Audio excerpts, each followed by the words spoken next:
The smell of antiseptic couldn't mask the tension in operating room 3 as Dr. Richardson's voice cut through the sterile air like a scalpel. "You contaminated the entire field, nurse. Step back immediately." His words echoed off the white tiles while I stood frozen, my gloved hands trembling above the surgical instruments.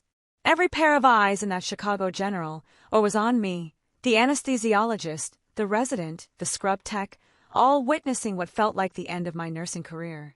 But what Dr. Richardson didn't know was that I had been documenting every single one of his questionable decisions for the past 3 months, storing them in a small notebook hidden in my locker. The patient on the table was Mrs. Martinez, a 45-year-old mother of 3 who had been rushed in with acute appendicitis. The November wind rattled the hospital windows as Dr. Richardson continued his verbal assault. "This is exactly why junior nurses shouldn't be assigned to complex cases," he sneered, his Massachusetts accent making each word sound more condescending. I could feel my cheeks burning behind my surgical mask, but something inside me refused to crumble. I had graduated top of my class from Northwestern and had been working at Chicago General for 8 months. This wasn't my first rodeo, and I knew I hadn't contaminated anything. "Dr. Richardson," I said quietly, my voice barely audible above the beeping monitors. I followed proper sterile protocol. My hands never left the sterile field. The words hung in the air like smoke from the deep dish pizza places on Rush Street. His gray eyes narrowed above his mask, and I could see the veins in his temples pulsing. The man who had performed over 3,000 surgeries was not used to being questioned, especially not by a 26-year-old nurse from the South Side. "Don't you dare question my judgment," he hissed, stepping closer. The overhead surgical lights cast harsh shadows across his face, making him look more like a villain from a horror movie than a respected surgeon. "I've been doing this since before you were born. Security protocols exist for a reason, and you just violated every single one of them." His words were poison, designed to humiliate and break me down in front of everyone. But as I stood there, feeling smaller than the dust particles floating in the sterile air, I remembered the small spiral notebook in my locker, filled with dates, times, and detailed accounts of his shortcuts, his dismissive treatment of patients, and his tendency to blame others for his mistakes. The silence in the OR was deafening, broken only by the rhythmic beeping of Mrs. Martinez's heart monitor. That's when Dr. Patel, the anesthesiologist, cleared his throat softly. He was a quiet man in his 50s, originally from Mumbai, who always brought homemade samosas to share during night shifts. His dark eyes met mine over his mask, and in that moment, I saw something I hadn't expected: support. "Actually," he said in his gentle accent, "her consent documentation might be the decisive factor here." His words were cryptic, but they sent a chill down my spine that had nothing to do with the air conditioning. Dr. Richardson's head snapped toward Dr. Patel like a predator spotting movement. "What are you talking about, Raj? The consent forms are standard procedure."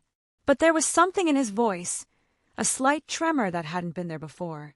Dr. Patel simply nodded toward the clipboard that held Mrs. Martinez's paperwork, the same clipboard I had carefully reviewed before the surgery began. The same clipboard where I had noticed something that made my stomach drop when I first saw it 2 hours ago. The room felt like it was spinning as I realized what Dr. Patel was hinting at. Mrs. Martinez had specifically requested a female surgeon due to religious beliefs, a detail clearly noted in her admission paperwork. Her family had been very explicit about this when she was brought in. The consent form I had witnessed her sign clearly stated she would only agree to surgery if performed by Dr. Sarah Chun, our only female attending surgeon. But Dr. Chun was in Milwaukee at a conference, and Dr. Richardson had decided to proceed anyway, claiming it was a life-threatening emergency that couldn't wait. My hands were shaking now, not from fear, but from the realization that I might be holding the key to something much bigger than a contaminated surgical field. The notebook in my locker contained 3 months of carefully documented incidents, but this was different. This was a direct violation of patient consent, witnessed by multiple staff members, with legal documentation to back it up. The antiseptic smell seemed stronger now, mixing with the faint aroma of coffee from the nurse's station down the hall. "I think," I said slowly, my voice growing stronger with each word, "we need to review the patient's specific consent requirements before we continue." The words felt like throwing a grenade into the middle of the OR. Dr. Richardson's face went pale above his surgical mask, and I could see sweat beading on his forehead despite the cool temperature. The resident looked confused, glancing between Dr. Richardson and me like a spectator at a tennis match. But Dr. Patel nodded approvingly, his eyes crinkling at the corners in what I recognized as a smile behind his mask. What happened next would change everything, not just for me, but for every nurse, resident, and patient who had ever been intimidated into silence by the God complex that seemed to infect some surgeons. The truth was about to come out, and Dr. Richardson's reign of terror was about to end. But first, I had to survive the next few minutes without losing my job, my career, or my sanity. The fluorescent lights hummed overhead like angry bees, and somewhere in the distance, I could hear the elevated train rattling past on the Purple Line, carrying people to their normal Friday evening routines while my entire world was about to explode.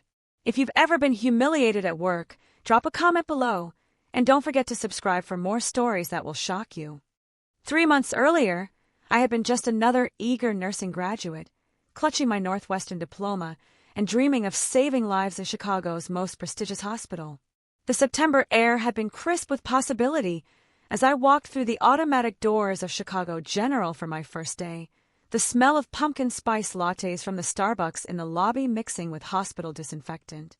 I had no idea that by Thanksgiving, I would be documenting potential malpractice in a secret notebook, or that my supervising surgeon would become my worst nightmare. It started small, the way these things always do. Dr. Richardson would snap at residents during morning rounds, his coffee-stained mug slamming against the nurse's station counter as he criticized their diagnostic skills. "That's not how we do things here," became his favorite phrase, delivered with the kind of condescension that made everyone in earshot shrink a little smaller. The residents would nod and apologize, their faces flushed with embarrassment, while other staff members pretended to be absorbed in their charts. I told myself it was just his teaching style, that demanding excellence was part of being a top surgeon. But then came the Martinez case. Not Mrs. Martinez from today, but her cousin, Roberto Martinez, a construction worker who had fallen from scaffolding near Millennium Park in early October. Roberto had been conscious when the ambulance brought him in, his hard hat cracked and his left arm clearly broken. His wife Rosa clutched a rosary as she followed the gurney, her whispered prayers in Spanish echoing through the emergency corridor. The smell of cement dust still clung to Roberto's work clothes, mixing with the antiseptic as we prepped him for surgery. Dr. Richardson barely glanced at the x-rays before declaring it a simple fracture. 30 minutes, tops, he announced to the OR team, already reaching for his surgical gloves. But I had looked at those films during my break, studying them with the thoroughness my professors had drilled into me. Something didn't look right. A shadow near the radius that suggested possible nerve involvement. When I hesitantly mentioned this to Dr. Richardson, he dismissed me with a wave of his hand. "Stick to checking vitals, nurse. Leave the diagnostics to people who actually went to medical school." The surgery took 3 hours. What should have been a routine fracture repair turned into a complex reconstruction when Dr. Richardson discovered, too late, that the radial nerve had indeed been compromised. Roberto would never regain full use of his left hand, ending his construction career and leaving Rosa to support their 2 young children on her job at a local taqueria. I watched her face crumble when Dr. Richardson explained the unexpected complications, his voice devoid of the remorse that should have been there. That night, I bought my first notebook from the Walgreens on Michigan Avenue. Entry 1 was simple. October 12th, Roberto Martinez case. Nurse observations dismissed. Nerve damage could have been prevented with proper imaging review. I wrote it in careful block letters, the kind my third-grade teacher, Mrs. Johnson, had praised back in elementary school. The notebook was small enough to fit in my scrubs pocket, bound in black vinyl that reminded me of the church hymnals from my childhood in Roseland. I told myself I was just being thorough, documenting my learning experiences like any good nurse should. But the incidents kept coming. There was Mrs. Chun, not Dr. Chun, but elderly Mrs. Chun from Chinatown who spoke limited English and came in with what Dr. Richardson diagnosed as classic gallbladder inflammation. She kept pointing to her lower right side, saying here, here, in her broken English, while her granddaughter translated that the pain was different from what she'd experienced before. Dr. Richardson rolled his eyes and muttered something about difficult patients who don't understand their own symptoms. The surgery revealed a perfectly healthy gallbladder and a severely inflamed appendix that had nearly ruptured. By November, my notebook had grown thick with entries.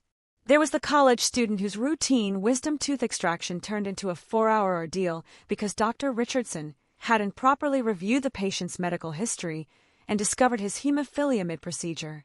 The homeless veteran whose obvious signs of infection were dismissed as drug-seeking behavior until sepsis nearly killed him. The teenage girl whose parents specifically requested genetic counseling before her thyroid surgery, a request that Dr. Richardson ignored, leading to complications that could have been avoided. Each entry was meticulously detailed: dates, times, witnesses present, patient outcomes. I included direct quotes when possible, noting Dr. Richardson's dismissive comments and his tendency to blame others when things went wrong. The notebook became my confessor, the repository for all the guilt and frustration I felt watching preventable complications unfold. I carried it everywhere, adding notes during bathroom breaks, lunch hours, and the quiet moments between shifts when the hospital felt like a sleeping giant. The hardest part was the silence. Hospital hierarchies are rigid as steel, and questioning an attending physician, especially one with Dr. Richardson's reputation, was professional suicide. The other nurses knew, of course. I could see it in their eyes during difficult cases, the way they would glance at each other when Dr. Richardson made questionable decisions. But nobody spoke up. Jobs were precious, especially good jobs at prestigious hospitals, and Dr. Richardson had a reputation for making life difficult for staff who challenged him. I started staying late, using my access to medical records to cross-reference patient outcomes with initial presentations. The pattern was clear and disturbing. Dr. Richardson's dismissal of nursing observations, his refusal to consider alternative diagnoses, and his tendency to rush through procedures had led to complications in nearly 30% of his cases, a rate significantly higher than the hospital average. The data was damning, but I was just a junior nurse with 8 months of experience. Who would believe me over Chicago General's star surgeon? The breaking point came 2 weeks before the Mrs. Martinez incident that would change everything. I was assigned to assist with a gallbladder removal on a young mother named Sarah Thompson. She had specifically requested a minimally invasive laparoscopic procedure, citing concerns about scarring and recovery time with 3 young children at home. Her husband had taken time off from his job at the Ford plant to be there, waiting anxiously in the family lounge with coffee that had gone cold hours ago. Dr. Richardson decided, without consulting anyone, to switch to an open procedure mid-surgery. "Laparoscopic is taking too long," he announced, reaching for the larger instruments. "I have a tea time at Medina at 4.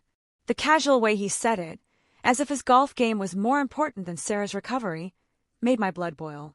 The larger incision would mean weeks of additional healing, potential complications, and a scar that would forever remind Sarah of this moment.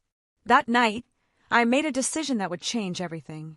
Instead of just documenting the incident, I started researching medical malpractice law, patient rights, and the proper channels for reporting physician misconduct.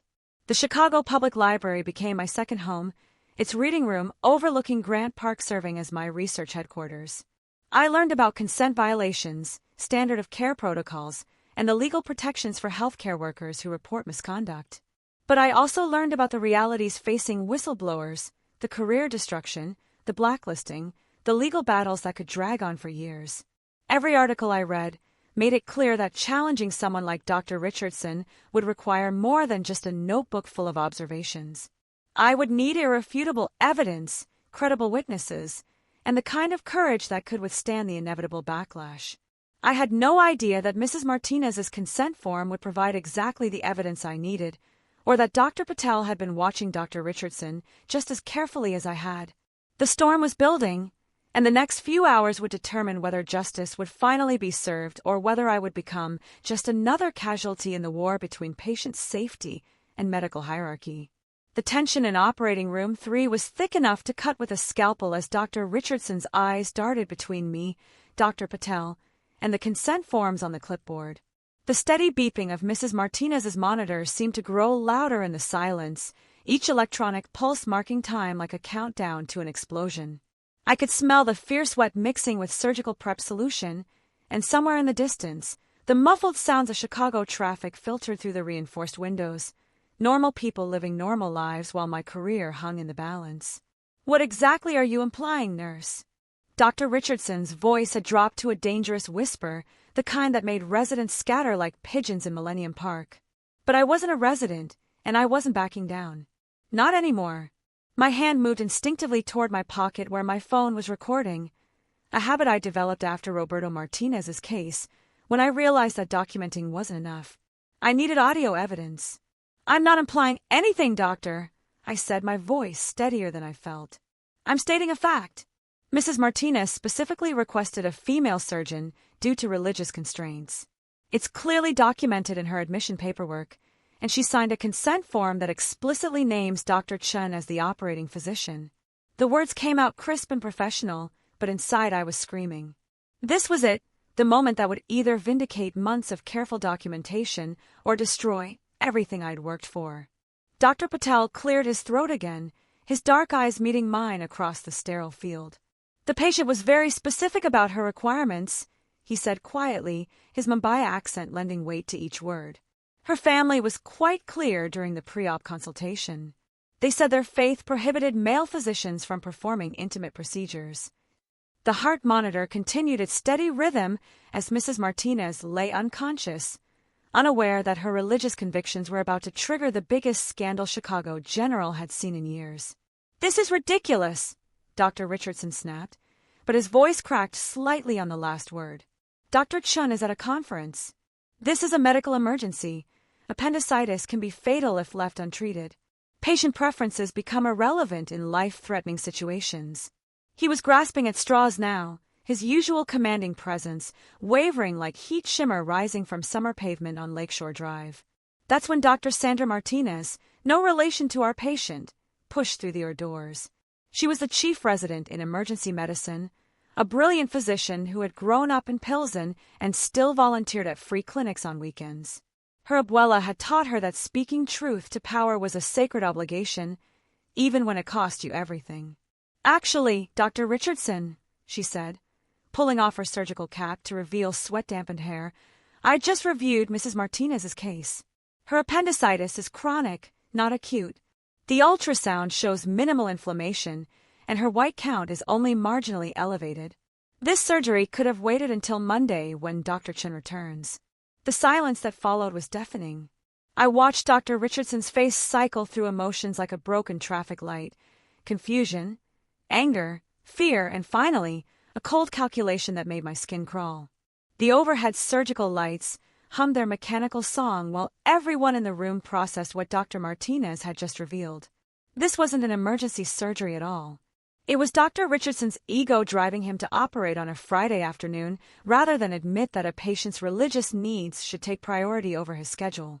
You're out of line, Martinez, Dr. Richardson said, but his authority was crumbling like a stale deep-dish pizza crust. I'm the attending physician here, and I determine surgical priorities. His hands were shaking now as he reached for the scalpel, as if performing the surgery would somehow make all the inconvenient truths disappear. But Dr. Patel's hand gently closed over his wrist, stopping him mid-motion. Richard, Dr. Patel said, using Dr. Richardson's first name for the first time I'd ever heard, we need to step back and reassess the situation. If the surgery isn't emergent, and the patient has specific consent requirements, we have legal and ethical obligations to honor her wishes. His voice was calm, but there was steel underneath, the kind of quiet strength that comes from years of watching and waiting for the right moment to act. That's when I realized Dr. Patel had been building his own case against Dr. Richardson. The way he positioned himself strategically during questionable procedures, his careful questions that seemed innocent but were actually gathering evidence, his habit of reviewing consent forms more thoroughly than seemed necessary. He wasn't just the quiet anesthesiologist who brought samosas to night shifts. He was a meticulous investigator who had been waiting for the perfect moment to strike. I have documented evidence, I said suddenly, the words tumbling out before I could stop them, of multiple cases where patient consent has been violated or dismissed. The room went so quiet I could hear my own heartbeat thundering in my ears. Dr. Richardson's head snapped toward me like a cobra preparing to strike, but I pressed on. Roberto Martinez in October. Mrs. Chun from Chinatown last month. Sarah Thompson 2 weeks ago. All cases where nursing observations were dismissed, patient preferences ignored, or procedures modified without proper consent. Dr. Richardson's face had gone from pale to purple, like the bruised November sky outside. "You've been documenting my cases?" His voice was barely above a whisper, but it carried the weight of a death threat. "You have no authority to—" "Actually, she does," Dr. Martinez interrupted, pulling out her phone. "Illinois state law requires healthcare workers to report suspected violations of patient rights and medical standards. It's not just her right, it's her legal obligation." She was scrolling through something on her screen, probably the state medical board guidelines she'd memorized during her residency. "And recording conversations in medical settings is completely legal when patient safety is involved." The heart monitor's beeping seemed to accelerate, as if Mrs. Martinez's unconscious mind could sense the drama unfolding around her. Dr. Richardson looked like a trapped animal, his eyes darting between the exit doors and the surgical instruments as if calculating whether he could somehow salvage the situation. But the net was closing around him, woven from months of arrogance, dismissed concerns, and the kind of systematic negligence that eventually catches up with everyone. "I think," said a new voice from the doorway, "we need to halt this procedure immediately." Dr. Patricia Williams, the chief of surgery, stood in the entrance 2 or 3 like an avenging angel in scrubs. Her silver hair was pulled back in its usual severe bun, and her expression could have frozen Lake Michigan in July. Behind her stood 2 security guards and someone I recognized as the hospital's legal counsel. The cavalry had arrived, but I had no idea who had called them or how long they'd been listening. Dr. Richardson's surgical career was about to flatline, and I was either about to be vindicated or become the most unemployable nurse in Chicago. The smell of antiseptics seemed overwhelming now, mixing with the scent of impending doom and the faint aroma of hot dogs from the street vendor outside. Everything I had worked for, everything I believed in, was about to be tested in the most public way possible. But as I looked at Mrs. Martinez lying peacefully on the operating table, trusting us to honor her wishes and keep her safe, I knew I had made the right choice. The truth was about to set everyone free, or destroy us all in the process. This is where everything gets turned upside down, and you won't believe what happens next. Make sure you're subscribed because the best part is still coming. Dr. Williams entered the OR like a general surveying a battlefield, her presence immediately shifting the power dynamics in the room. The security guards flanked the doorway while the legal counsel, a sharp-faced woman I'd seen in administrative meetings, began recording everything on her tablet. The smell of power and impending consequences filled the sterile air, mixing with the antiseptic until I felt dizzy. Mrs. Martinez's monitors continued their steady rhythm, oblivious to the storm breaking around her unconscious form. "Step away from the patient, Dr. Richardson," Dr. Williams commanded, her voice carrying 30 years of surgical authority. "This procedure is suspended pending immediate review." Her words hit the room like a sledgehammer, each syllable precisely delivered with the kind of finality that ended careers and changed lives. I watched Dr. Richardson's hands tremble as he slowly backed away from the operating table, his surgical gloves still pristine, because he'd never actually begun the operation. "Patricia, this is highly irregular," Dr. Richardson stammered, trying to regain some semblance of his former commanding presence. "I'm the attending physician here, and this patient requires immediate surgical intervention." But his voice lacked its usual conviction, cracking like ice on the Chicago River during the spring thaw. The man who had terrorized residents and dismissed nursing concerns for years suddenly looked smaller, diminished by the weight of his own actions. Dr. Williams ignored him completely, turning instead to me with an expression I couldn't quite read. "Nurse," she said formally, "I understand you have documentation regarding multiple cases of concern?" Her gray eyes were sharp as surgical instruments, and I felt like a specimen under a microscope. This was the moment everything hinged on: the months of careful note-taking, the secret recordings, the sleepless nights wondering if I was doing the right thing. "Yes, ma'am," I replied, my voice steadier than I expected. I reached into my pocket and pulled out both my notebook and my phone. "I have detailed documentation spanning 3 months, including audio recordings of multiple incidents where patient safety and consent protocols were violated." The small black notebook looked insignificant in my trembling hands, but it contained enough evidence to destroy a career and potentially save future lives. The legal counsel stepped forward, her heels clicking on the polished floor like a countdown timer. "I'm Jessica Chun, no relation to Dr. Chun," she said briskly, "and I represent the hospital's legal interests. Any recordings made in clinical settings need to be reviewed immediately to ensure HIPAA compliance and legal admissibility." Her words were precise and clinical, but I could see the gleam of interest in her eyes. This was exactly the kind of evidence that could protect the hospital from massive liability while eliminating a problematic physician. Dr. Patel cleared his throat softly, drawing everyone's attention. "If I may," he said in his gentle accent, "I've also been documenting concerning patterns in Dr. Richardson's surgical decisions. As the anesthesiologist, I have a duty to advocate for patient safety, and I've witnessed multiple instances of questionable judgment and dismissal of valid concerns raised by nursing staff." His words were like gasoline on a fire, confirming that this wasn't just one disgruntled nurse making accusations. "This is a witch hunt," Dr. Richardson exploded, his composure finally cracking completely. "I've performed over 3,000 surgeries at this hospital. My record speaks for itself." But even as he spoke, I could see the doubt creeping into his eyes. He was starting to realize that his years of intimidation and dismissal had created a coalition of witnesses ready to testify against him. Dr. Martinez stepped forward, still holding her phone with the medical board guidelines displayed. "Actually, Dr. Richardson," she said with the quiet confidence of someone who had grown up fighting for respect in male-dominated spaces, "your record does speak for itself.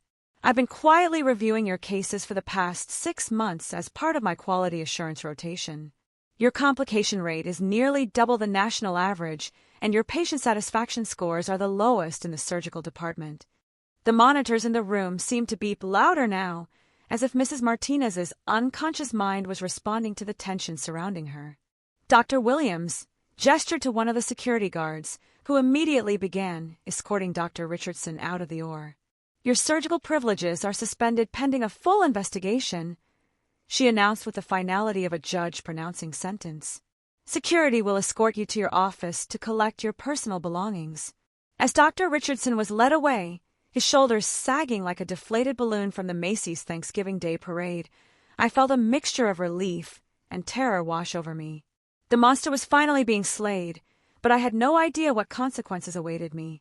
Whistleblowers might have legal protections, but hospital politics were treacherous waters, and I was still just a junior nurse who had challenged one of the most powerful physicians in Chicago. Dr. Williams turned to address the remaining staff. "This surgery will be rescheduled for Monday morning with Dr. Chun performing the procedure in accordance with the patient's consent requirements," she announced. "The family will be informed that we discovered the appendicitis was not as acute as initially believed, and we wanted to ensure their religious preferences were properly honored." Then she looked directly at me, her expression unreadable. "Nurse, I need you to compile all your documentation and prepare for interviews with our legal team, the medical board, and potentially federal investigators. What you've done here today took considerable courage, and I want you to know that this hospital will protect your employment and professional standing throughout this process." The relief that flooded through me was like the first warm day of spring after a brutal Chicago winter.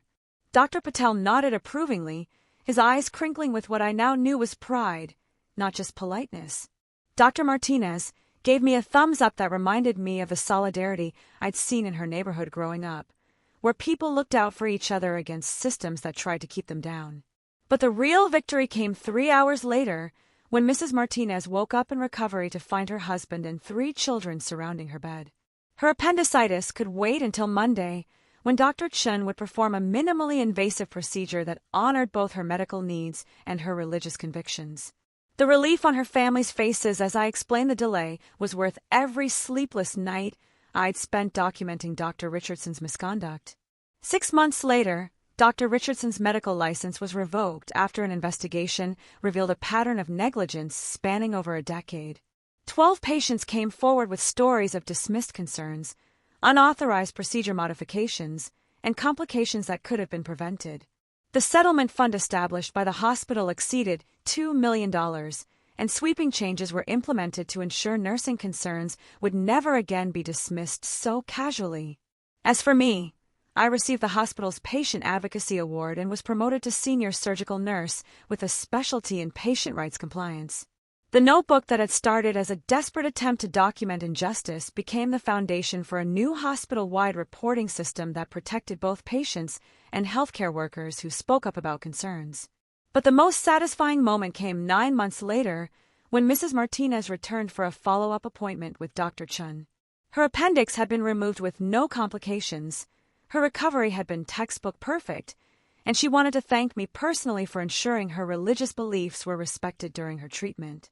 As she hugged me in the corridor outside the surgical wing, the smell of her homemade tamales mixing with hospital antiseptic, I knew that every terrifying moment in that, had been worth it. Sometimes the right thing to do is also the scariest thing to do. But when patient safety is on the line, courage isn't optional. It's a professional obligation that every healthcare worker must be prepared to embrace, no matter what the personal cost might be. 2 years have passed since that November afternoon in R3, and Chicago General Hospital looks completely different now. The November air carries the same crisp promise it always has, but the corridors buzz with a new energy, one where nurses' voices matter, where patient advocacy isn't just a slogan on the wall, and where questioning authority is seen as professional responsibility rather than insubordination. The smell of antiseptic still fills the halls, but it no longer carries the undertone of fear that once permeated every shift. I'm walking through the surgical wing on my way to the morning briefing, my new badge reading, Senior Patient Advocate Nurse, catching the fluorescent lights. The notebook that started everything sits in a place of honor in my office, encased in glass, next to a photo of Mrs. Martinez and her family at her daughter's quinceañera last spring. She invited the entire team to the celebration at a church hall in Little Village, where mariachi music mixed with laughter and the scent of carnitas filled the air like a blessing. The changes at Chicago General have been revolutionary. Every surgical consent form now requires a mandatory review period, giving patients 24 hours to consider their options unless it's a true emergency. A multilingual patient advocacy team ensures that cultural and religious requirements are not just noted, but legally protected. The anonymous reporting system I helped design has led to interventions in over 200 cases, preventing complications and protecting patients who might otherwise have suffered in silence. Dr. Patel was promoted to Chief of Anesthesiology, and his first act was implementing mandatory cultural sensitivity training for all surgical staff. His gentle manner and attention to detail have created an atmosphere where every team member feels empowered to speak up about patient safety concerns. The samosas still appear during night shifts, but now they're accompanied by stories of how the new protocols have saved lives and preserved patient dignity. Dr. Martinez completed her residency and accepted a position as Director of Emergency Medicine, bringing the same fearless advocacy she showed in R3 to every aspect of patient care. Her office door is always open, literally and figuratively, and residents know they can approach her with concerns without fear of retribution. The Pilsen neighborhood where she grew up now has a free clinic funded partly by the legal settlements from the Richardson case, providing health care to families who might otherwise go without. The legal aftermath was more extensive than anyone anticipated. The Department of Health and Human Services launched a comprehensive investigation that revealed Dr. Richardson's misconduct was part of a broader pattern of institutional failures. The hospital paid fines totaling $8 million, but more importantly, they implemented systemic changes that became a model for medical centers across the country. My testimony before a congressional subcommittee on healthcare oversight led to new federal protections for medical whistleblowers. Mrs. Martinez became something of a celebrity in her community, speaking at church gatherings about the importance of advocating for your healthcare rights. Her story spread through the Latino community like wildfire, encouraging others to speak up when their cultural and religious needs weren't being respected. She often tells people that her appendix surgery saved more than her life. It saved the dignity and safety of countless future patients. The most unexpected change came in my personal life. Dr. Sarah Chun, the surgeon who finally performed Mrs. Martinez's appendectomy, became not just a colleague but a mentor and friend. She taught me that true advocacy requires not just courage in the moment, but the persistence to create lasting change. Together, we developed training programs that have been adopted by nursing schools across the Midwest, teaching future healthcare workers that patient advocacy is not just part of the job, it's the heart of the profession. But perhaps the most meaningful transformation has been in the culture of the hospital itself. The hierarchical system that once silenced concerns and punished questions has been replaced by collaborative teams where every voice matters. Residents no longer cower when attendings make rounds, nurses actively participate in treatment planning, and patient preferences are treated as medical requirements rather than inconvenient suggestions. The notebook method has been formalized into a hospital-wide incident tracking system, but the individual notebooks remain. Every nurse on my team carries one, documenting not just problems but also successes, innovations, and moments of exceptional patient care.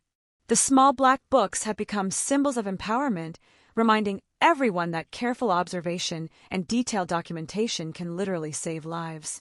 Last month, I received a letter from Roberto Martinez, the construction worker whose case was one of my first notebook entries. His hand function has improved significantly after multiple reconstructive surgeries covered by the settlement fund, and he's been able to return to modified work duties. More importantly, his experience inspired him to become a patient advocate in the Latino community, helping others navigate the healthcare system and ensuring their voices are heard. The ripple effects continue to spread far beyond Chicago General. Medical schools now teach courses on healthcare hierarchy and the importance of interdisciplinary communication. State medical boards have strengthened their oversight procedures, and hospitals across the country have implemented reporting systems similar to ours. The story of OR3 has become a case study in medical ethics programs, demonstrating how individual courage can create institutional change. Standing in the hospital lobby today, watching families from every corner of Chicago's diverse communities receive care that respects their values and dignities, I'm reminded that the most important battles are often fought not with grand gestures, but with quiet persistence. Every entry in that first notebook was a small act of rebellion against a system that valued silence over safety, authority over advocacy. The fight isn't over, of course. Healthcare systems are complex, and changing institutional culture is a generational process. But every day brings new evidence that speaking truth to power, even when your voice shakes, even when your job is on the line, even when everyone around you chooses silence, can transform not just individual lives but entire communities. The November wind still rattles the windows of Chicago General, but it carries different sounds now. The voices of empowered healthcare workers, the laughter of patients whose dignity has been preserved, and the promise that every person who walks through these doors will be treated with the respect and care they deserve. That's the real victory, and it's worth every terrifying moment in OR3. Looking back at that November afternoon when my world nearly collapsed in Operating Room 3, I realized that the most important moment wasn't when Dr. Richardson was led away in disgrace, or when the investigation concluded, or even when the new policies were implemented. The most important moment was when I decided to buy that first notebook and write down what I had witnessed, even when I wasn't sure anyone would ever believe me. Change doesn't happen overnight, and it doesn't happen without risk. But when we find the courage to document injustice, to speak up for those who can't speak for themselves, and to persist even when the system tries to silence us, we create ripples that can become waves of transformation. Every patient deserves an advocate. Every voice deserves to be heard, and every healthcare worker has the power to be the change they want to see in the world. What do you think about the story? Have you ever had to stand up against authority to protect someone else? Share your thoughts in the comments below, and don't forget to subscribe for more real stories that prove ordinary people can create extraordinary change. Your support helps me continue sharing these important stories that need to be heard.